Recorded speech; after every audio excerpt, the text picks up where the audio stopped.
The Life of Judy Heumann by Anna West.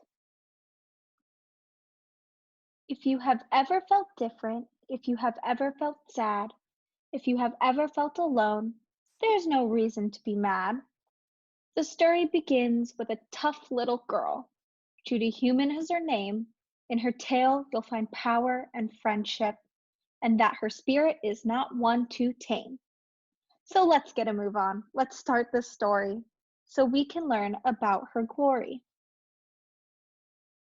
In the bustling city of New York in 1947, on a chilly day in December, a little baby Judy was born. Oh, it was a day to remember. Back in the 1940s, polio was more common. It stopped some people from walking. 2-year-old Judy got sick, and it was quite shocking. Life got more difficult when Judy Heumann got the virus. She started using a wheelchair, but it wasn't a minus. New York didn't have ramps. She couldn't leave the sidewalk. So she would yell to her neighbors, "Friends, come down. Let us talk." She would play with her friends. They would push her chair. But it wasn't always easy. People would walk away and stare. As she got older, Judy went to camp for people like her with disabilities. They learned that even in chairs or with crutches, they were full of capabilities.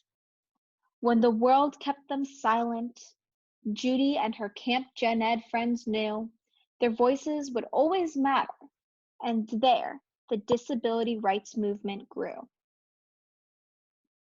After years at camp, Judy and her friends had to go. They decided to move together to somewhere near San Francisco. In the town of Berkeley, they knew that they deserved rights. They wanted to be treated equally, and it was worthy of the fight. A large group of people assembled. They decided to protest.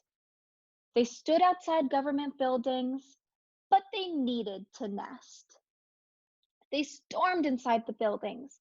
They stayed there for 1 night, 2 nights, 10 nights, 24 nights.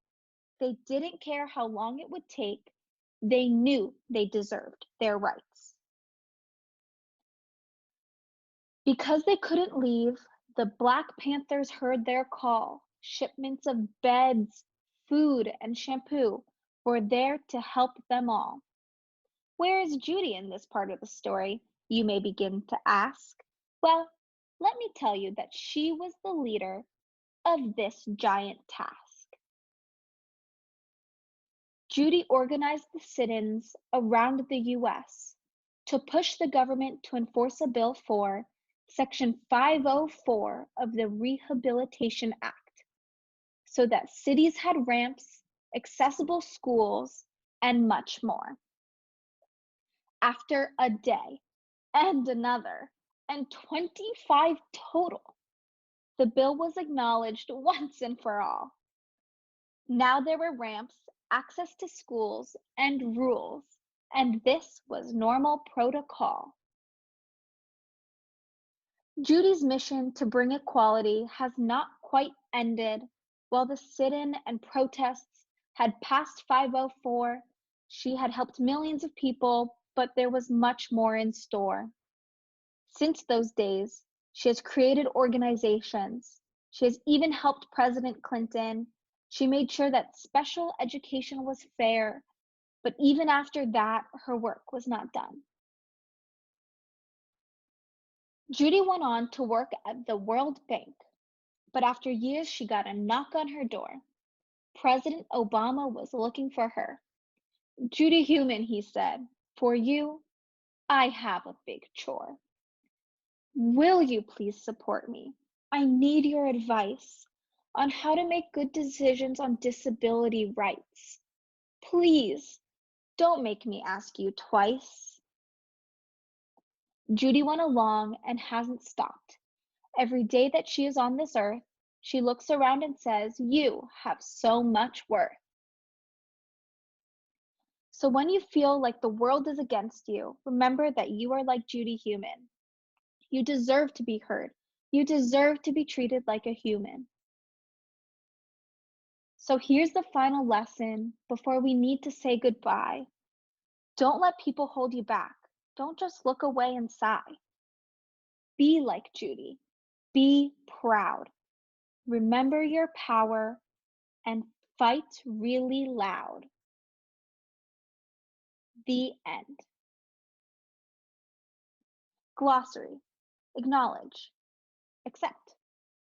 Assemble. To get together. The Black Panthers. A group of people who fought for the rights of African Americans. Disability rights.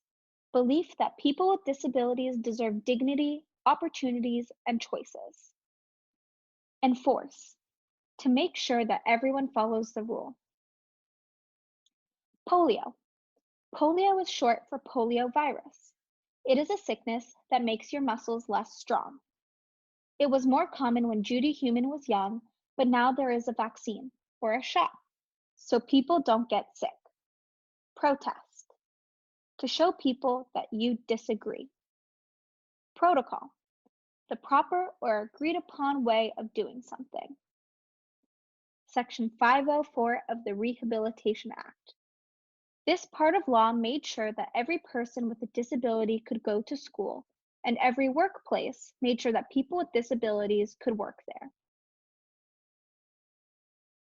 Sit-in, a type of protest where you sit inside and don't leave. Special education, a type of teaching where students are taught in a way that matches their individual needs. Tame, to make gentle, calm, and obedient. Discussion questions. Number 1. How do you think Judy Heumann felt when people would walk away from her and stare at her? Number 2. How do you think it felt to not be allowed to go to school because of a disability? Number 3. What makes you feel proud of yourself? Thank you.